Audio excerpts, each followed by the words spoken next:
Letícia, tudo bem, Letícia?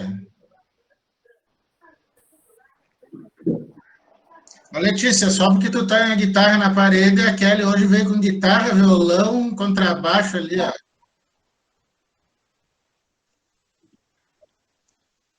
Sim, não, já tô programando a festa para dezembro. O Gilvan fica nas panelas, no churrasco, e vocês na animação.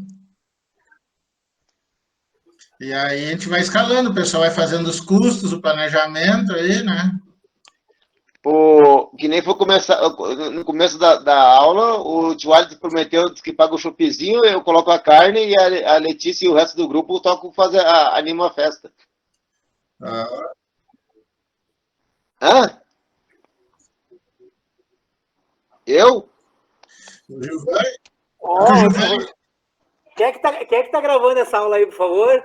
Quem é que é... Letícia, Você tá gravando? Beleza, vocês estão... Eu ia dizer Não, que tá era aqui, só eu que tinha gravado isso aí, hein? tá aqui, ó, gravando, ó. Tá aqui gravando.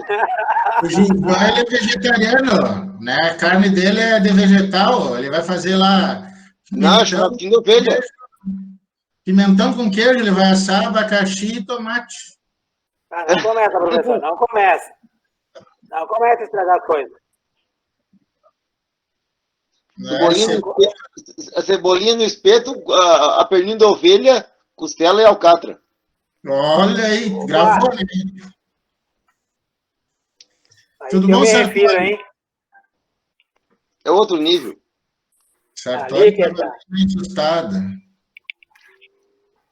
Bom, vamos começar então, né, pessoal? A Camila Pitol já chegou, então, né, tá todo mundo aí. Agora podemos começar. Ah, muito bem. Ah, pronto. Então, pessoal, né, boa noite oficialmente a todos. Então, a nossa aula hoje é o sexto encontro do semestre, tá? Então, hoje vai ser uma webconferência, um debate. Então, cada um vai debater a sua questão. Ô, Sartori, fecha o microfone aí. Ah, obrigado, Sartori. Então, cada aluno vai apresentar a sua questão, semelhante ao que a gente fez aquela 2 semanas atrás, só que lá foi em dupla, né? Quem não se apresentar hoje tem aquela opção de gravar o vídeo e colocar ali no grupo do WhatsApp, tá? Já teve 2 alunos que falaram comigo que vão fazer isso, então tudo bem. Lembrando que essa apresentação aqui, ela vale ponto extra, tá? Para o grau A.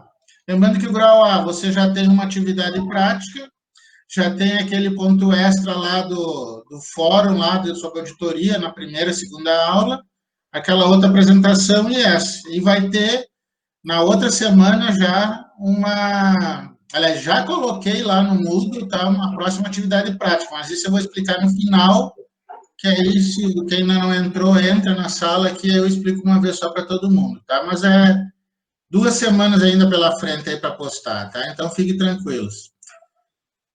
Então, já dei início, né? Deixa eu compartilhar aqui com vocês, então, as questões. O gabarito eu disponibilizei lá.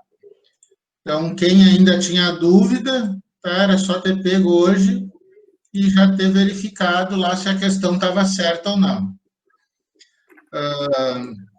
Então, lembrando que a gente, na aula passada, viu a questão dos procedimentos da auditoria, basicamente os trabalhos técnicos, né? O que o auditor faz para tentar encontrar lá razoável segurança, né, para emitir o seu parecer, fazer a sua investigação, o seu trabalho, a fim de verificar se as informações contábeis, se toda aquela questão lá patrimonial está coerente com a realidade e de acordo também com as regras e princípios contábeis, certo? Então, de imediato, questão 1 é do Wesley, né? Deixa eu só confirmar aqui isso, do Wesley, então, fique à vontade, Wesley. Então, vamos lá. Questão número 1. Para verificar a existência, efetividade e continuidade dos controles internos da entidade, o auditor independente de demonstrações contábeis aplica, resposta à letra B, teste de observâncias. Conforme o item 11.1.2.2 da NBC, né, também disponibilizado no nosso material de aula da semana passada, os testes de observância visam a obtenção razoável segurança de que os procedimentos de controle interno estabelecidos pela administração estão em efetivo funcionamento e cumprimento. Aí o tio Ali chega e me pergunta, né? Tá, mas explica melhor isso aí para o pessoal entender mais direitinho. Então, são testes empregados pelo auditor para determinar se os procedimentos internos determinados pela empresa estão sendo cumpridos pelos seus colaboradores ou seus integrantes da empresa. Muito bem, então é aquilo que a gente já falou, né? E várias vezes a gente repetiu desde o início da aula. O auditor, a primeira coisa que ele faz quando já está em campo, em trabalho de campo, é observar. Né? A gente sabe que, pelo que a gente viu na aula passada, nos materiais lá, existem os testes de observância e os testes substantivos. Tá? Os de observância é a primeira coisa, fica observando se os controles estão sendo realizados, se algum procedimento está sendo feito, para depois que ele fizer essa observação e anotar, ele vai para os trabalhos, os testes substantivos realmente. Então, o gabarito da número 1 é a letra B, certo? Muito bem. Bom, se algum aluno não entendeu bem a resposta da questão, tá? Grita aí e pergunta que a gente, senão a gente vai seguindo em frente aqui pela numeração. Então, a questão 2 é da Ana Paula Schaeffer. Ana Paula, tudo bem?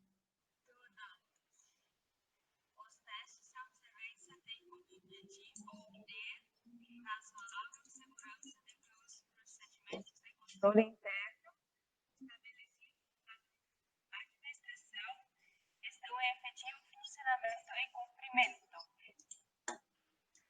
Isso, tipo, os funcionários, tipo, a entrevista com os administradores e funcionários da entidade para os expertos distribuir as funções e responsabilidades relativas às atividades de controle dos estoques. Eu acho que é isso. Isso. Então, a número 2, né, ela continua falando sobre os testes de observância e pergunta qual é o objetivo do teste, tá? Vocês podem ver que as opções aqui, como essas questões são de concursos, de provas, né, elas são meio pegadinha, elas são até semelhantes ali, muitas palavras. Mas qual é o segredo, né, que a gente também viu nas aulas passadas dos testes de observância? É obter razoável segurança. Não é certeza, tá? Nem confiabilidade absoluta, tá? Nem razoável certeza, né? É razoável segurança que aquilo que a gente está auditando está coerente, né? Ou com a realidade ou com a legislação. Então, o auditor ele não busca o 100%, né? A verdadeira verdade, ele busca que a empresa tenha os seus procedimentos ali adequados àquela situação, tá? Então, a questão número 2 é a letra B, de Brasília, certo? A questão 3 é da Débora Ertel. Então, Débora, com a palavra. Tá, eu vou ler a questão para vocês. Procedimentos de auditoria são um conjunto de técnicas que permitem ao auditor obter evidência ou provas suficientes e adequadas para fundamentar sua opinião sobre as demonstrações contábeis auditadas e abrangem. A resposta é testes de observância e testes substantivos. Como já foi falado, os testes de observância são para testar o sistema de contabilidade e controle interno. Eles são os testes iniciais. E depois, então, vem os testes substantivos, que são testes mais voltados para os pontos em que, através dos testes de observância, o auditor definiu que são mais prováveis de gerar erros ou fraude. Então, as outras questões são incorretas por quê? A primeira, testes de observância e procedimentos de revisão analítica, teoricamente está certo, mas procedimentos de revisão analítica são só uma das opções dos testes substantivos. Existem dois tipos. Existe também o teste de transações e saldos. Então, se tivesse citado também esse, estaria certo. Na letra B, testes de transações e saldos e testes substantivos. Como eu falei, esses testes de transações e saldos são testes substantivos. Então, ele só está repetindo. e não falou dos testes de observância, então está incorreta. A letra D. Testes de transações e procedimentos de revisão analítica. São só testes substantivos, então faltou os testes de observância, incorreto. E a última, testes substantivos e procedimentos de revisão analítica. Procedimentos de revisão analítica são testes substantivos, faltou os testes de observância, então incorreto. Muito bem. Então, né, em resumo, os procedimentos da auditoria é um conjunto de técnicas que o auditor usa para conseguir aquelas evidências ou provas suficientes para fundamentar o parecer dele. Tá? E como a gente viu, ela se divide em dois, teste de observação e testes substantivos. A partir disso é que a gente entra, como a Débora explicou, nas questões do trabalho de campo, nos procedimentos técnicos, ou nos trabalhos técnicos, para não usar a mesma palavra, né, procedimentos, para ele buscar essa informação. Então, a número 3, o gabarito é a letra C. Muito bem, seguindo, a questão 4, Edmar Gomes dos Santos, por favor. Só Edmar Gomes está bom, professor. Então, a questão 4, a conclusão sobre a adequação e mensuração, apresentação e divulgação das transações econômicas financeiras em consonância com os princípios fundamentais da contabilidade é um dos objetivos do testes substantivos. Por quê? Porque o procedimento substantivo é o procedimento de auditoria planejado para detectar distorções relevantes no nível de afirmações. Os procedimentos substantivos incluem testes de detalhe, de classe de transação, de saldos, de contas e de divulgação, e os procedimentos analíticos, como a Débora já tinha explicado. A Débora fez um trabalho bem detalhado ali sobre a questão 3, né? Ela já pegou todas as informações do... É a melhor Débora Luiza dessa turma, tá? Olha, eu ia dizer... Não é a melhor Débora porque tem Spadini, mas é a melhor Débora Luiza. Ela estava respondendo a questão 3 ali, eu estava pensando, mas ela respondeu a 4 para mim, poxa. De nada. Obrigadão. Além desses, ainda tem o teste de controle, que é o procedimento de auditoria planejado para efetivar as operações de detecção, correção e distorção relevantes dos níveis de afirmação. Então, seria essa teste substantivo da letra E. Muito bem. Então, só para finalizar, os testes de observação servem só para acompanhar o fluxo das coisas acontecendo, e os testes substantivos, estes sim, que buscam, né, as provas, as informações fidedignas com os registros contábeis. Então, tranquilo aí, número 4, letra E. Número 5, Luana da Silva Bertol. A Luana está aí? Não vi a Luana entrando? Acho que a Luana não está aí. Bom, vamos deixar número 5.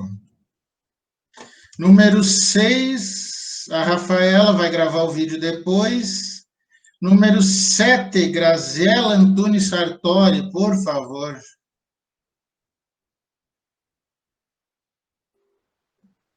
Tá, então a questão é: assinale a opção que representa alguns procedimentos técnicos básicos de auditoria, conforme as normas de auditoria independente das demonstrações contábeis. Então, a resposta correta é a letra A, extensão, observação, investigação e confirmação. Por quê? Extensão é a verificação de registros de documentos e ativos tangentes. Observação acompanha o processo ou procedimento de sua execução. Investigação e confirmação é a obtenção de informações dentro ou fora da entidade, procurando a veracidade dos dados. Então, os demais procedimentos citados, como conciliações e inventários, são procedimentos executados pelo auditor, mas não são conceituados como procedimentos técnicos básicos de auditoria. Muito bem. Então, como a gente também viu na aula passada, está no nosso material, esses procedimentos técnicos, tá, ou ações técnicas, são 5. Aqui nessa letra A temos 3, tá? As outras têm algo que é fora, como a própria Graziela falou, né? Composição de saldos, conciliação, inventário, tá? Então, isso aí é trabalho do contabilista como todo. O auditor pode até fazer, dependendo do trabalho, pode, mas não são técnicas, não são procedimentos técnicos do trabalho de auditoria. Tá? Até algumas questões ali, acho que em 2 questões fala usualmente utilizados, né? Então, a gente vai ver que o auditor pode usar qualquer um, mas tem alguns que eles têm que usar, senão não é válido, né, como trabalho de auditoria para chegar nessa evidência, né, nessa certeza razoável, segurança para emitir o parecer. Então, a número 7, o gabarito é a letra A. Questão 8 é Lisandra Giuriatti. Por favor, Giuriatti. Sim, então vou ler a questão. A confirmação implica a obtenção de declaração formal e isenta de pessoas independentes da companhia. Quais dos procedimentos abaixo não estão relacionados com os exames de confirmação? Então, é a questão D. As respostas do pedido de confirmação devem ser endereçadas à empresa auditada. Ela não está correta, porque conforme está no material disponibilizado na outra aula, tem um quadrinho ali que diz que a questão da circularização, quando a entidade envia carta, a resposta deve ser enviada de volta ao auditor e não à empresa auditada, porque é ele que está fazendo a investigação e confirmação, enfim. Então, é por isso que essa questão não é a correta, que deve ser endereçada ao auditor. Ok, então a confirmação nada mais é do que o auditor escutar terceiras pessoas envolvidas no processo, né? Seja interna ou externa. A gente viu, e até a Lisana lembrou, que quem envia essa carta, faz essa circularização é a empresa, mas a resposta ela é enviada ao auditor. Então, aí, as letras A, B, C e D estão corretas, tá? E a única que está errada, realmente, é a letra D, onde diz que ela deve ser endereçada à empresa. Na verdade, a empresa envia e a resposta é endereçada ao auditor. Tá? Então, a número 8 é a letra D, a única incorreta. Prosseguindo, número 9, Kelly Cristina Senhor. Vamos lá. Então, a investigação constitui-se em um dos procedimentos da auditoria. Este deve ser utilizado em qual caso abaixo. Então, a correta é a E, porque um funcionário desonesto, ele pode ocultar o desfalque eu não li a letra E, é o exame detalhado das aprovações de baixas de duplicatas incobráveis. Um funcionário desonesto, ele pode ocultar o desfalque, alegando que o valor não foi recebido. Então, dessa forma, é necessário um controle interno, eficaz, de pessoas responsáveis pelas baixas dos créditos incobráveis. E aí, as outras estão incorretas porque teria outras comprovações. Por exemplo, a A consegue com clientes, a B com bancos e a C e a D com fornecedores. Muito bem. Então, a investigação, né, apesar de ser uma palavra assim, muito forte, é só o trabalho que qualquer pessoa pode fazer, qualquer profissional, em verificar se as coisas estão sendo feitas de forma correta. Tá? Então, o que é que acontece? Nessas 5 opções dadas, a única que cabe realmente à investigação é essa questão aqui das aprovações de duplicatas incobráveis, até porque é o seguinte, quando a gente contabilmente, né, lança lá contas a receber, a gente pode lançar e deve lançar a provisão para devedores duvidosos, que a gente viu lá em contabilidade intermediária, e quem está fazendo o laboratório de prática vai começar a lançar isso aí também. Para que serve isso aí? Porque a empresa, ela, de acordo com o princípio lá da prudência, ela já está vendo que um percentual das vendas a prazo não será pago, ela vai perder. E essa provisão para devedores duvidosos, ela tem uma contrapartida como uma despesa, ou um custo, né, dependendo do enquadramento. E o custo ou a despesa, o que é que ele faz? Ele diminui o lucro. Diminuindo o lucro, o que é que acontece? Menos imposto a pagar. Então, tem muitas empresas que usam lá as provisões de duplicatas incobráveis, valores, cálculos, né, supervalorizados para diminuir o seu imposto a pagar. Então, o auditor ele tem que se preocupar com isso, e por isso ele vai usar a investigação.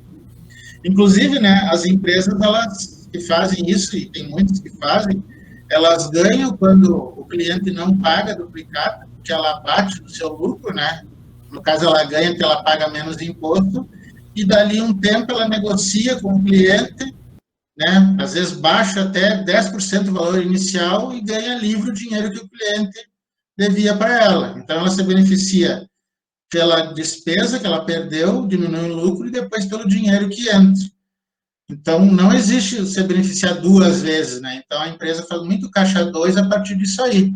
Por isso que, às vezes, a gente deve, por exemplo, 5 mil, e a empresa diz que tu pagar 20 reais e acabou tua dívida. Porque ela está ganhando limpo esses 20 reais, sem tributação. Então, por isso que duplicatas incobráveis, né, provisão lá para devedores duvidosos, é um trabalho importante e merece o procedimento técnico de investigação por parte do auditor. Número 10, então, agora, Karina Trentin, por favor. Então, professor, a questão 10, então, o auditor realiza o procedimento técnico de inspeção para... Então, é a letra E, o exame de registros, documentos e de ativos tangíveis. No caso ali, ele vai examinar os registros contábeis referente às operações, os documentos fiscais e comerciais a elas vinculados e os ativos tangíveis, que são os móveis, os terrenos, as máquinas, enfim. Muito bem, então é isso aí. Lembrando que inspeção, eu não posso confundir com investigação. Qual é a diferença entre inspeção e investigação? Tá?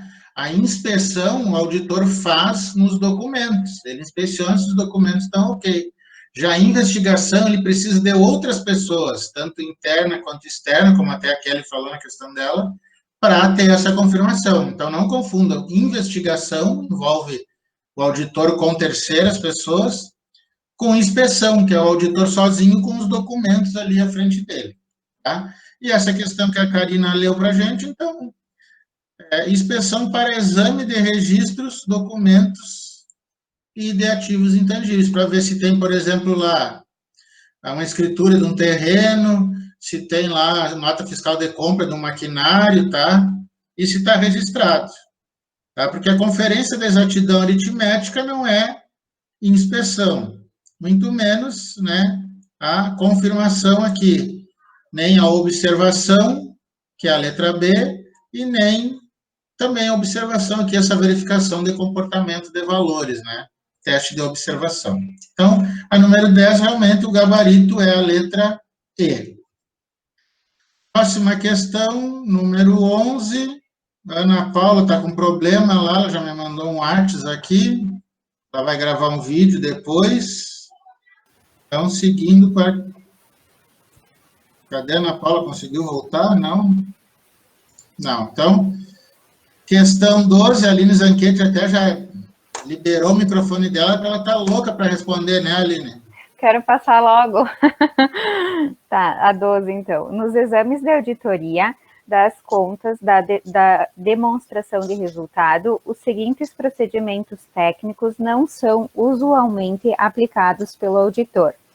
Então, na questão, o não usualmente não significa que não seja usado, mas não é usado a todo momento. E qual que é a preocupação do auditor quando ele examina o DRE? Verificar se os valores da DRE estão lançados corretamente. Tá? Então, para isso, há tanto a alternativa A, a alternativa B, a D e a E, que farem revisão analítica, inspeção, cálculo e registro, elas vão dar essa segurança para o auditor de realmente comprovar que os valores lançados estão corretos. Já a alternativa C, confirmação e observação, não. Basicamente é o seguinte, né? Quando o auditor vai verificar a DRE, primeiro ele vai ver se existe DRE publicada, tá? Para isso, ele faz a confirmação e a observação. Depois, ele vai verificar se o que está ali, aquelas despesas lançadas, aqueles custos, aquelas receitas realmente aconteceram. Aí ele começa vendo se os documentos estão ali, se os registros foram feitos, faz a circularização com clientes, com fornecedores, para ver se foi aquele valor mesmo, tá? Então, por que a confirmação e observação, que é uma das primeiras atividades do auditor, é considerada não usual aqui? Porque, como a gente viu, o auditor, ele busca verificar se está tudo adequado à legislação e os números ali colocados na DRE, por exemplo. Só eu verificar se ela foi feita e registrada, não me diz se está certo aqueles números ali, né? O papel, o programa aceita qualquer número, qualquer informação. Então, por isso que é não usualmente usado. Tá? Até porque, se a empresa nem publicou, né, a DRE, ele nem vai fazer o trabalho. Então, a empresa está obrigada, nem precisa fazer a confirmação, ele já vai partir já para os testes aqui substantivos. Tá? Então, não é usualmente utilizada a confirmação e a observação, certo? Questão 13. Christian está sumido, né? Alguém tem notícia do Christian? Mila Pitola, né? Entrou mais em contato contigo, Christian? Nem a Camila entrou em contato também. Questão 14, Josi Dias. Cadê a Josi Dias? Não entrou, Tô aqui. Tá aí. Tô aqui. Tava baixando o microfone. Tá sem o cachorro hoje? Hoje sim, ele não veio posar aqui. Hoje sim. Então tá, dona. Vontade. O pedido de confirmação, circularização, no qual o auditor solicita que o destinatário responda apenas se a informação estiver errada, é usualmente denominado na atividade de auditoria independente como negativo. Aí ele só responde caso estiver errada. Se não houver resposta, presume-se que a operação tenha ocorrido. Então, também, como a gente viu lá no material, a circularização é preto, desculpa, negativo ou positivo. Positivo, a pessoa lá que está recebendo a cartinha tem que responder de qualquer jeito. E a negativa, como a Josi explicou, só se estiver errado, se tiver uma falha de informação de valores nessa carta de circularização. No gabarito aqui da capítulo de segunda-feira. Prosseguindo, Letícia da Silva, número 15.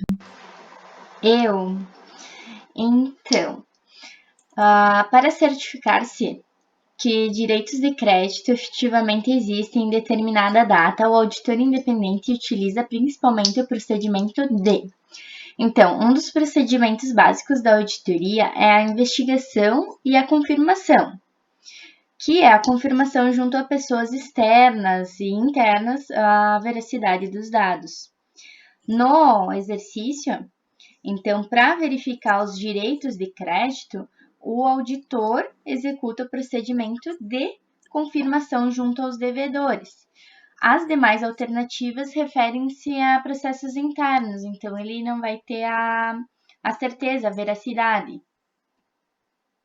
Certo?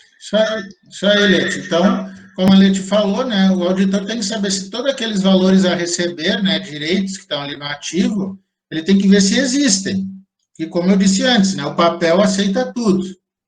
Não adianta ele só observar como que é feito esse controle, não adianta ele calcular ali os valores a receber, não adianta ele verificar ali se o estoque realmente saiu com aquela venda a prazo, tá? Ou fazer a revisão analítica, analisar os índices ali.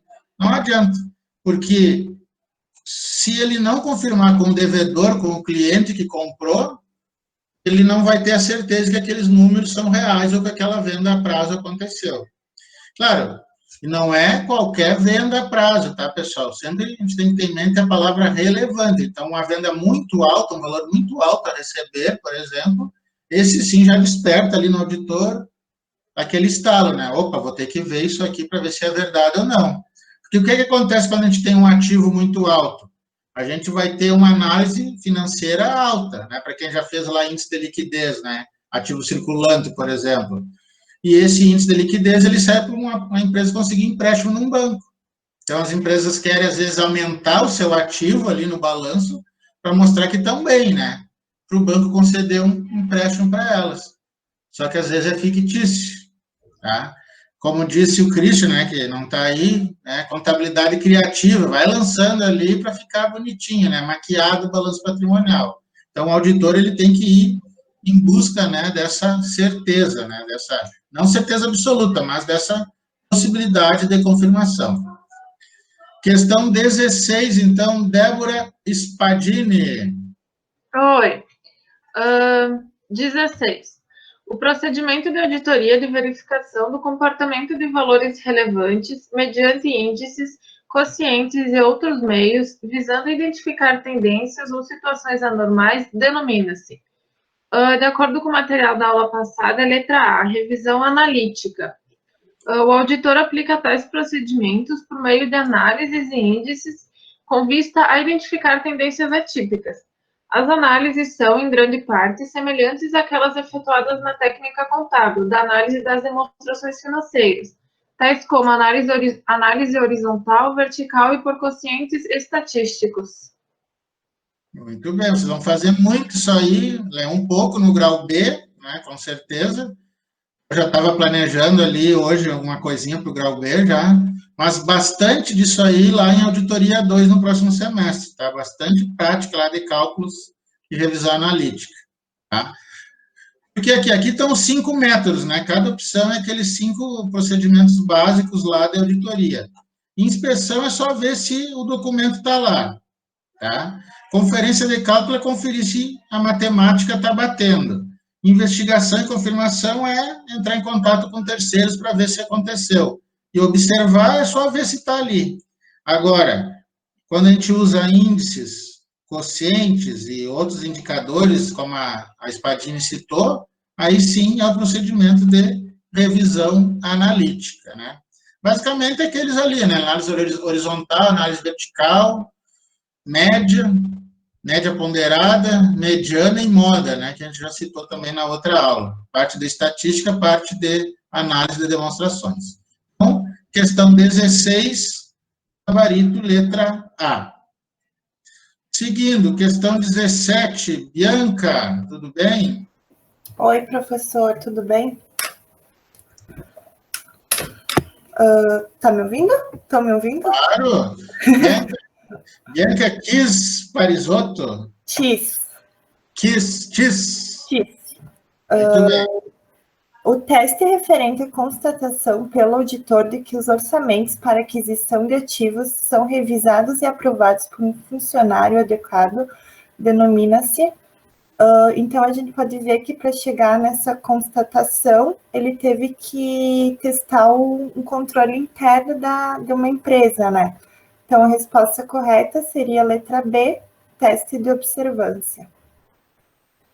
Isso aí. Então, se ele só quer constatar se tem um funcionário que revisa e aprova, né, orçamentos, ele só vai observar. Agora, se ele vai ver se aquele orçamento é calculado certo ou se aquela compra está de acordo, aí ele vai usar os testes substantivos aqui, tá?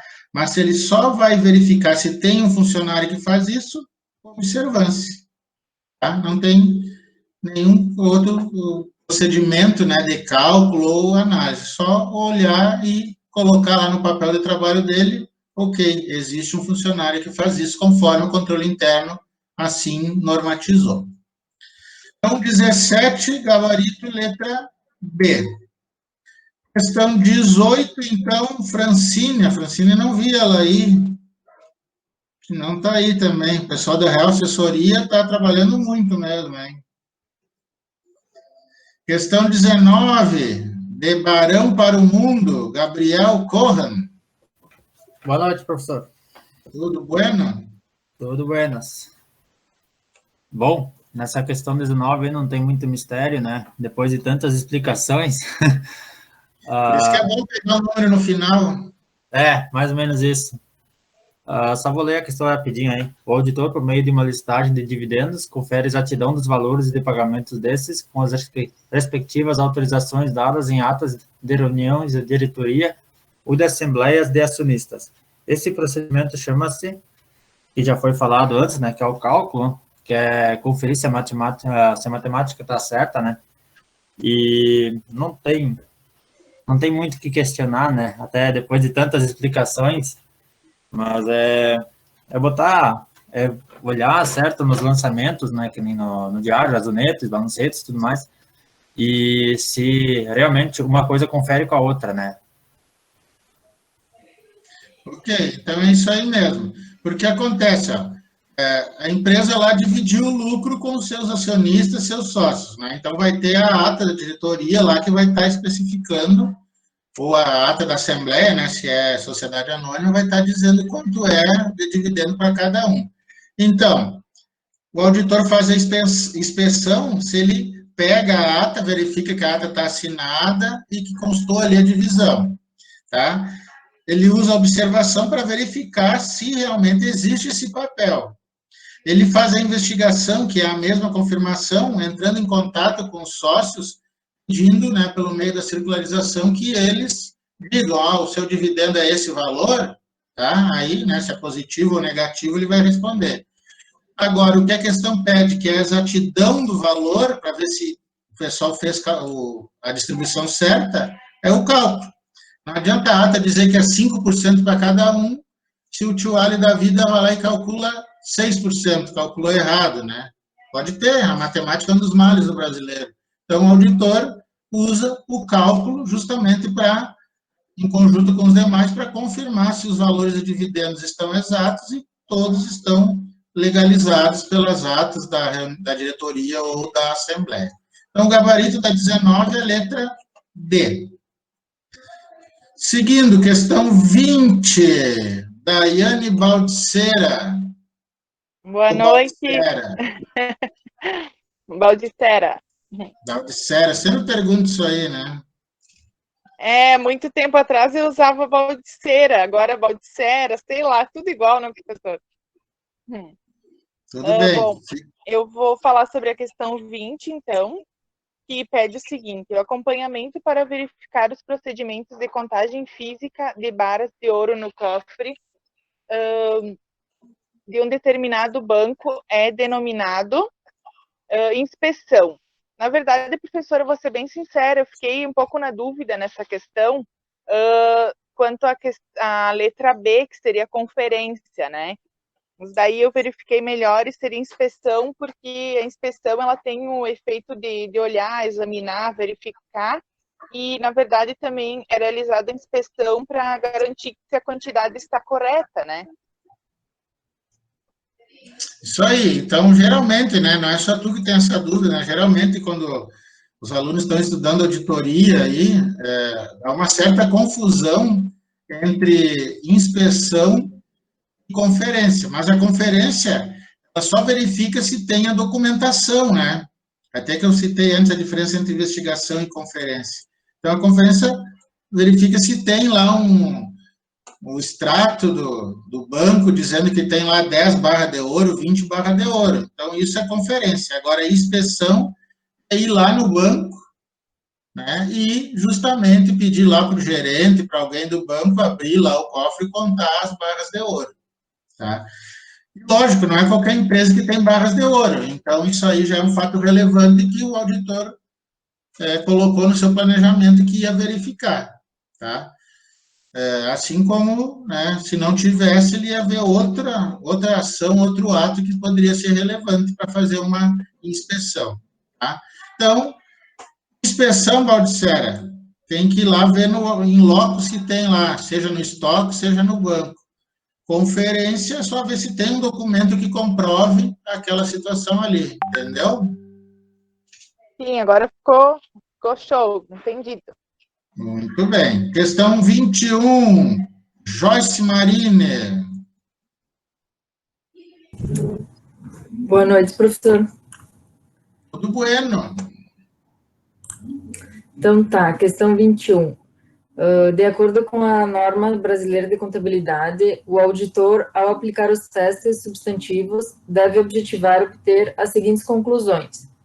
Então, a resposta é existência, ocorrência, abrangência, direitos e obrigações, apresentação, divulgação e mensuração. Essa questão aqui, eu não cheguei a achar no material, então eu tive que pesquisar na internet. Muito bem.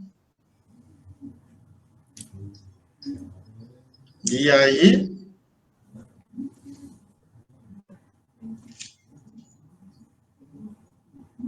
Joyce, travou? Joyce, foi abduzida por extraterrestres? Eu acho que travou a internet dela. Mas tudo bem, tá? Vamos dar uma ajuda para a colega aqui, então. O que acontece? Quando o auditor faz os testes substantivos, né? Ou seja, aqueles procedimentos lá para verificar se tem todas as informações ou se estão seguindo a legislação, realmente a única opção que se encaixa aqui é a letra B, que o auditor tem que verificar a existência através, por exemplo, ali que a gente viu na questão anterior, da inspeção, se teve a ocorrência com a questão lá da verificação dos documentos, valer a abrangência daquilo ali, se é um fato relevante ou não, se teve a divulgação, né, por exemplo, do balanço patrimonial, se os valores estão corretos. Então, essa questão aqui, tá, essa opção, a letra B, ela incorpora tudo realmente que o auditor busca, tá, ao realizar os testes substantivos. Tá? As outras opções, elas sempre deixam algo que não precisa. Por exemplo, aqui, ó, cálculo e inspeção, ela é uma forma dele realizar o teste substantivo. Tá? Os testes substantivos, eles são mais conceituais, né? Esses aqui são mais práticos. Tá? Mesma coisa aqui na questão da irrelevância. Isso aqui está errado. Ele procura a relevância para realmente verificar certos registros contábeis. Tá? A mesma coisa aqui na letra D, a questão aqui da relevância, que a relevância ela é um termo técnico, né? Ela não é isolada, ela está dentro da abrangência e da mensuração, para ver se realmente aquele fato importante aconteceu. E a letra E também, essa questão aqui da limitação e confiabilidade, que não são diretamente relacionados aos testes substantivos.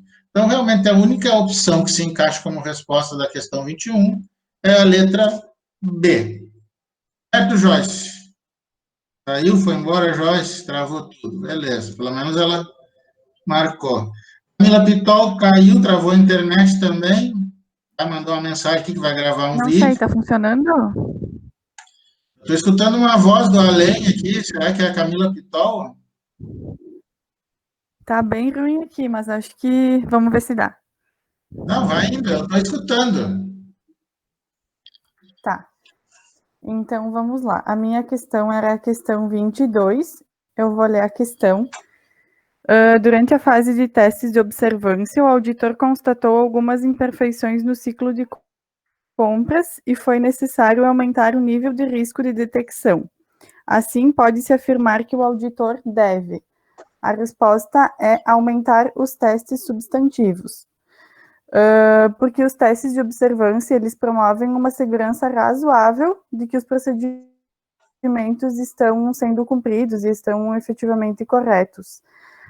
Então, se nessa observação razoável ele detectou isso, aumentando os testes substantivos, ele vai conseguir ter evidências quanto à exatidão, à validade dos dados, já que esses testes vão ser mais minuciosos, né?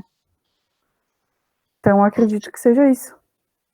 Sim, então, lembre-se, né, os trabalhos, eles são testes de observância e testes substantivos. Então, quando ele fez a primeira parte, que eram os testes de observância, ele já identificou algumas imperfeições no ciclo de compras.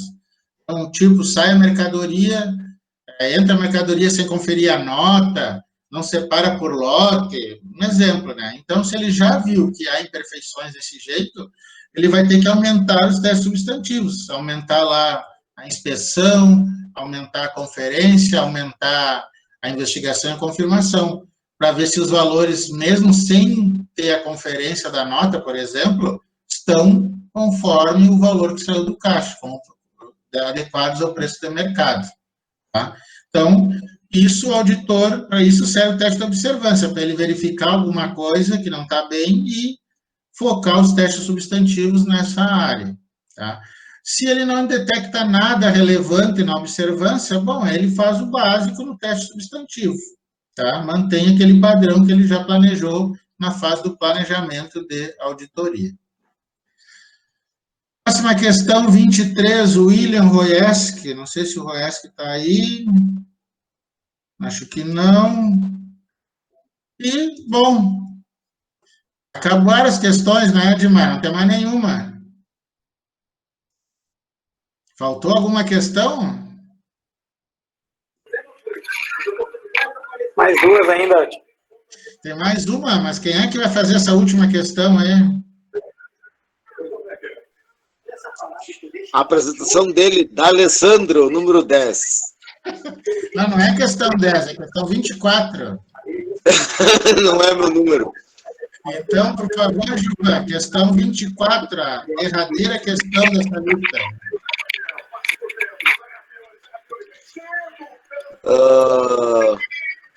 Mas tá escutando o jogo aí, pelo que eu tô vendo? Não, tô aqui no quarto, que jogo? Mas por isso que o Pumba vem gritando no fundo aí. Só eu que tô assistindo, meu. Tá louco demais? Tô assistindo o jogo do Grêmio e do Inter aqui, meu. O Grêmio tá 1-0, o Internacional tá 0-0. Ah, tá, tudo bem. Vai, Gilvan, não dá bola para isso aí. Mete na questão 24. Então tá. Sobre a questão 24, indica a opção que não representa um ponto forte nos controles internos das disponibilidades financeiras da empresa, mas considerando a execução dos trabalhos de auditoria das demonstrações contábeis. Eu marquei a letra D, por causa que a contagem física dos cheques emitidos no exercício social auditado, ela não faz parte, porque o controle interno da parte financeira da empresa, com o trabalho de execução sobre a auditoria e as demonstrações contábeis, essa parte eu acho que ela fica de fora, por causa que a função desse trabalho seria de uma outra área, não na área de auditor interno, porque a contagem física de cheques, eu acho que isso é os bancos que mais utilizam quando uma pessoa tem um talão de cheque e pagam alguma conta com um talão e esses cheques são emitidos para um exercício, eu acho que o auditor não tem um contato com essa função. A função dele é diferente, por ser um trabalho interno, visualizar, olhar, observar o trabalho dentro da empresa. Travou, Gilvan, também? Se emocionou? Bom, complementando, né, pessoal, o que o Gilvan falou, basicamente é assim, a questão está pedindo lá o que não é um ponto forte dos controles internos. Então, não significa que está errado. Todas essas ações aqui são normativas que o controle interno de cada organização determina que os setores façam justamente para evitar essa questão de erro e de falhas, né? E quando os auditores vêm fazer seu trabalho de auditoria, nesse caso aqui, especificamente das demonstrações contábeis, né, que a questão pede, ele tem que ver se aquelas normativas ali são eficientes. Tá? E a gente tem que ver aqui, por exemplo, a segregação de funções, tá? É um ponto forte.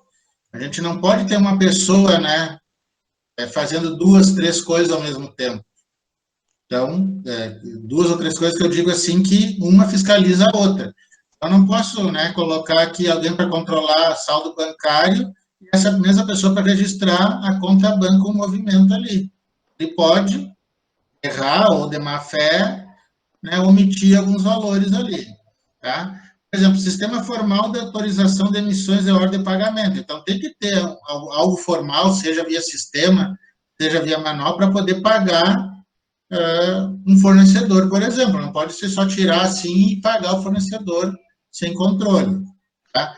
Fundo fixo de caixa para pequenos pagamentos, que no dia a dia as empresas têm, né? Pequenos pagamentos ali. Então, o que acontece? Tem que ter um fundo fixo, não muito alto, mas com controle também, para evitar que... Voltou, Gilvan? Estava no limbo? Não, a internet travou aqui, caiu, e aí eu troquei o Wi-Fi pelo 4G. Tá bom, isso aí. Eu estou trabalhando no 3G aqui. É que eu estou com 100 MB de internet, mas a internet aqui em casa funciona quando quer também. Ah, não, que o 3G que eu estou trabalhando é goela, garganta e gogó. E o copo? É, isso aí. Tá, prosseguindo, então. Fundo fixo justamente para isso, para evitar que fique muito dinheiro parado ou que fique ali à mercê, né, de algum funcionário ou, às vezes, do próprio patrão que pega o dinheiro para suas despesas pessoais, tá? E quando a empresa vai emitir cheque, justamente, no mínimo, 2 pessoas têm que assinar esse cheque, né? O tesoureiro e mais alguém, tá? Evitar também que eu, né, cometa falhas, só eu vou assinar o cheque, ou, às vezes, até use de má fé. E o único que não é um ponto forte, realmente, é o que a questão está pedindo, é a letra D. Por quê?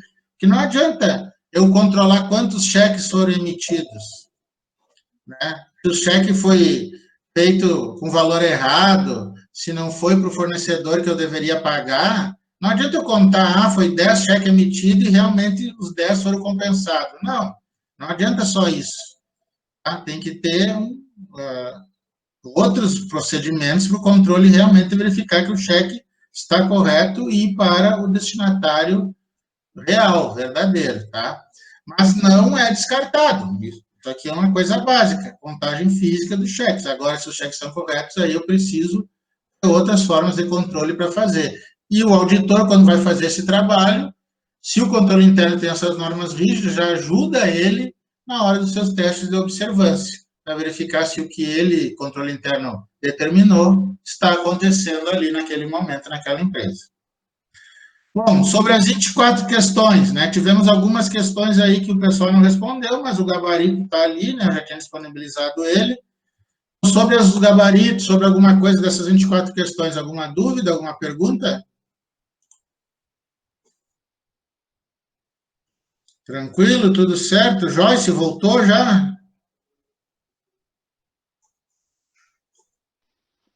Tudo certo, professor. Gilvan, certo, a Joyce ainda está meio travada ali. Bom, então assim, pessoal, aula 7, tá? Já está disponível lá no Moodle o material da aula da semana que vem. O que a gente vai falar na semana que vem? Então, a gente vai falar sobre papéis de trabalho, que até já comentei um pouquinho com vocês, que é o material, é onde, né, é a pasta, digamos assim, que o auditor vai guardar os seus trabalhos, que hoje geralmente é um notebook, tá? Que vai estar ali com todos os testes, né, as cartas, a circularização, várias coisas. Então, papéis de trabalho, só para conhecer esse funcionamento. A gente vai ver também a questão dos eventos subsequentes, que até foi uma questão da outra aula, tá? Que a gente fez aquele exercício, o que acontece, o que o auditor tem que fazer, né, quando acontece um fato relevante após o término do trabalho de campo e antes dele emitir o parecer de auditoria. Ô, Edmar, tá na festa aí? Baixa um pouquinho o volume. Tá escutando quem aí, o Galvão Bueno? Tá? Então, esse é o material da próxima aula, tá? Que ele também é tranquilo, é só para a gente finalizar essa questão aí. E na aula 8 e 9, a gente vai trabalhar o parecer de auditoria, tá? Que existem 4 tipos de parecer de auditoria. O parecer sem ressalva, o parecer com ressalva, o parecer adverso e o parecer com abstenção de opinião, dependendo do que o auditor encontrar lá na empresa.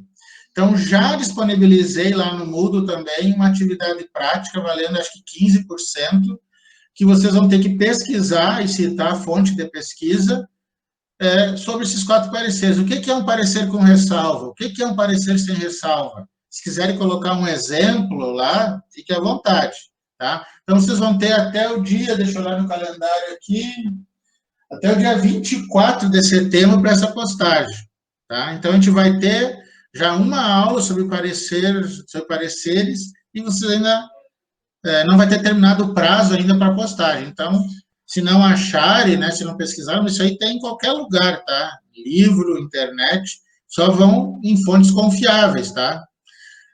Então, vocês vão ter 2 semanas justamente para postar lá os 4 pareceres, que eu já disse aqui os nomes para vocês, o que representa cada um. Por exemplo, o que é um parecer com ressalva? O que é uma ressalva? Tá?